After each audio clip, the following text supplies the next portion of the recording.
I think about this all week, and I wanted to kind of know from a life starting from negativity and being surrounded by it. I made a big change with a pretty negative situation that happened. And this is where I discovered you, and it's turned my life around. Yet I'm still feel like I'm blocking a lot of things. I feel like I am very good at manifesting negative things, and they happen very quickly when I think of them. And it seems like the days that I am working the hardest, or even starting out on the highest flying disc that I know of, it still ends up pretty bad, or I still manifest things that are very negative. And I want to get clarity on this, and I want to know what I'm doing to pinch myself off. Well, it's logical that if there is something that has some momentum going, that the momentum might play out. We've been saying for a while, to try to get you to relax and have a little fun with it, that it's like sometimes you have fallen out of an airplane with no parachute, and you want to know, what should I do now? And we say, don't worry, it'll be over here soon. Because sometimes it just has to play itself out, but you can hit the ground running, you really can. So we talked earlier today about getting out ahead of it, and that really is where your power is.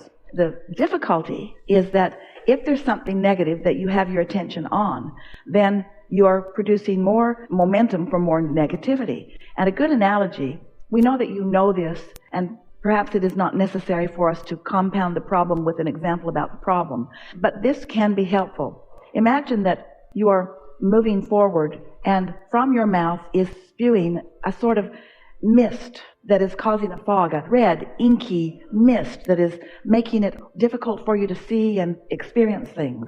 But you just keep spewing the mist, and so you keep having that experience.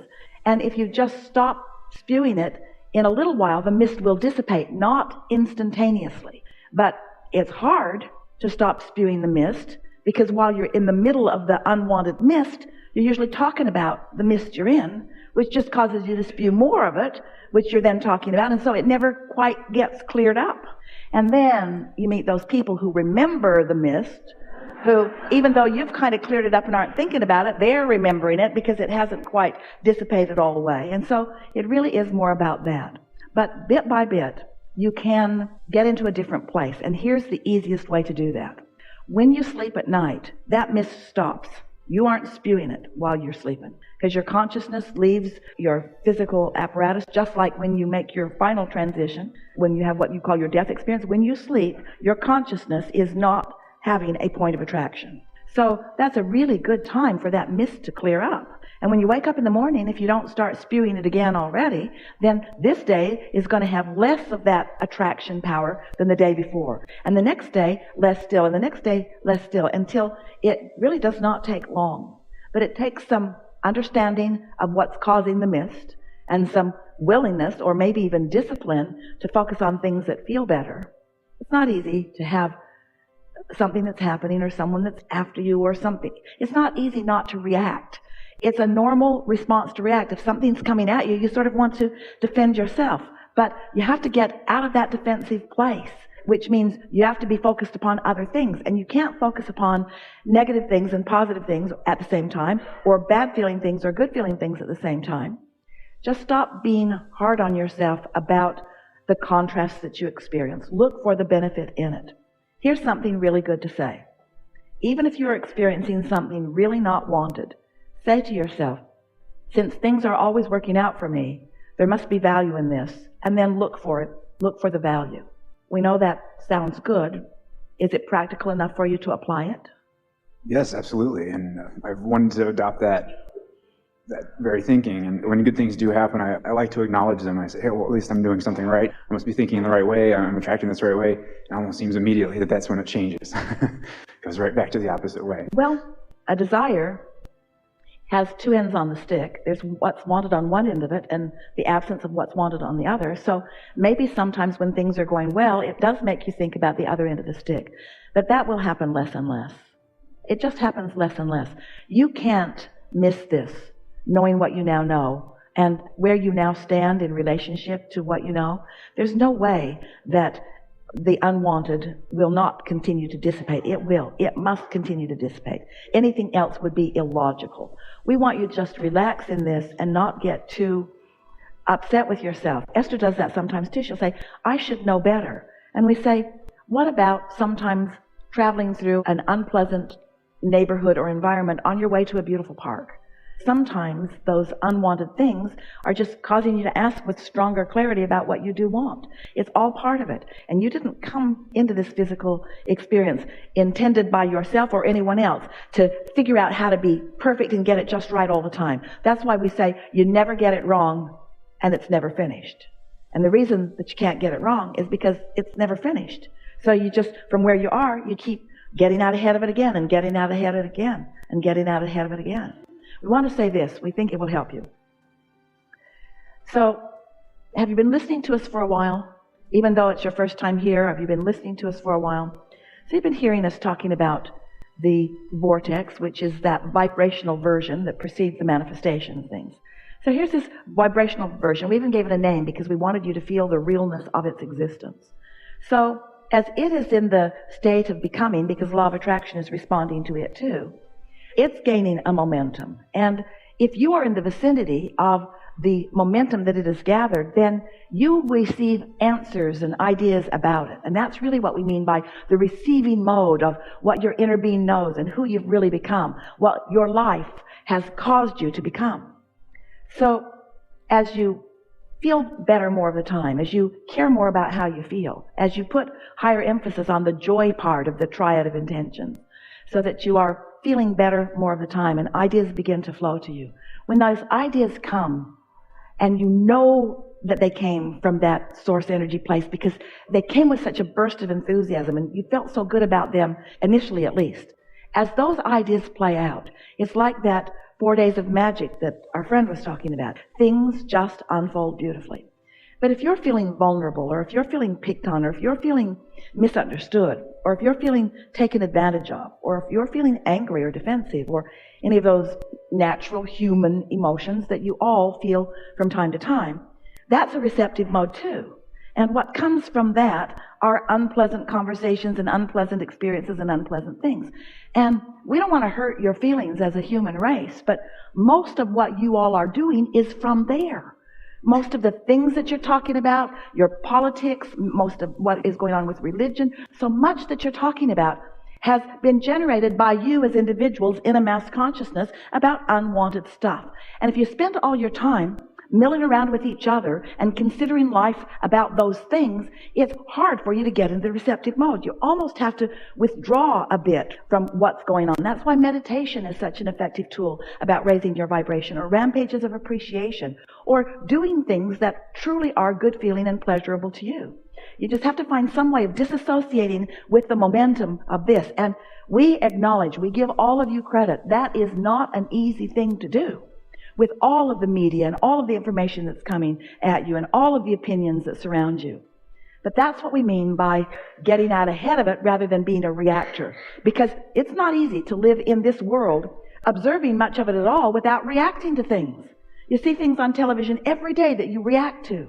And when you're reacting, you're spewing a vibration. And that vibration, if you do it often enough, is going to become a momentum that's going to feel hard for you to do something else about. So we don't want you to go off and live in a cave. We don't want you to go off and hide from the negative people at work or from the television. We don't want you to disengage from life. We want you to get a deliberate grip on yourself and acknowledge that stuff happens and that's just what's going on. But who you really are is someone who mostly leans toward compliments rather than criticisms. In other words, just remind yourself who you really are. Because with each and every negative experience that you have, there is a counter asking for something that you do want. You can't have a negative experience without throwing a desire for something improved in your vibrational reality. And this is what the evolution of all species is about. All expansion of all things is about that. So what we really want to say to all of you in an emphatic way is that if you want to get into this receptive mode where those magical rendezvous happen, and if you really do want to live happily ever after, it is going to require some disengagement from the stuff that you are reacting to.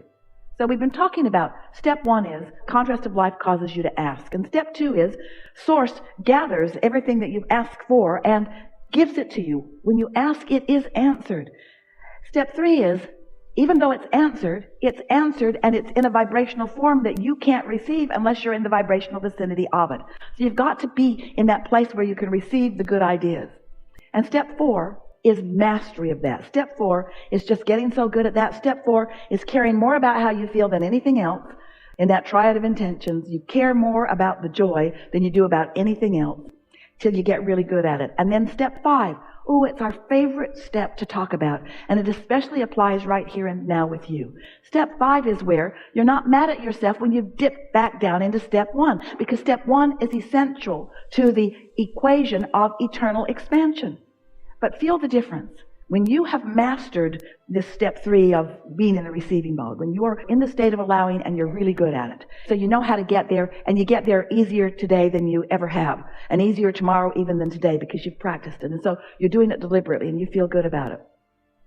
Then, when something happens that you have previously observed and really taken a strong negative hit on, and maybe even gotten all defensive about, once you've mastered that and you are in what we are calling step 5, you can observe without getting all balled up in it.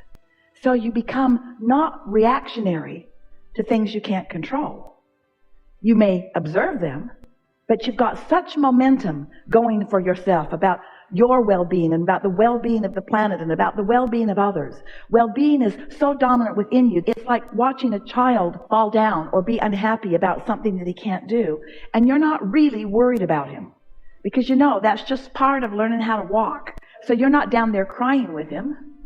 You're encouraging him because you know it's going to be okay. And that's really what step 5 is. It's knowing that it is ultimately okay, that the dominant momentum is that you are a magnificent person. The dominant momentum is that good things are coming to you. The dominant momentum is that you do good things. The dominant momentum is that life is supposed to be good for you. The dominant momentum is that things are working out for you. That's the dominant momentum. And when you really get there, you are far less reactionary to most of the world that's down here fussing over stuff that doesn't matter. Helpful? Yes. And I have time away from work, and those are the times that I really do well, and I bring myself back up to a higher place. And I have identified that even the drive to work here, if anybody lives in Phoenix here, they know, just driving to work or even just being at work, that's what takes me down so quickly. But that was what we were just talking about. If you're really doing this work, nothing will take you down. Because if that were the case, if you all are to live very conditional lives where everything has to be beautiful and wonderful that you are observing in order for you to feel good,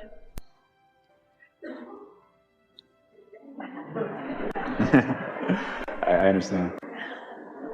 You just can't isolate yourself from enough that you are tempted to react to because you were born into contrast for the purpose of making choices.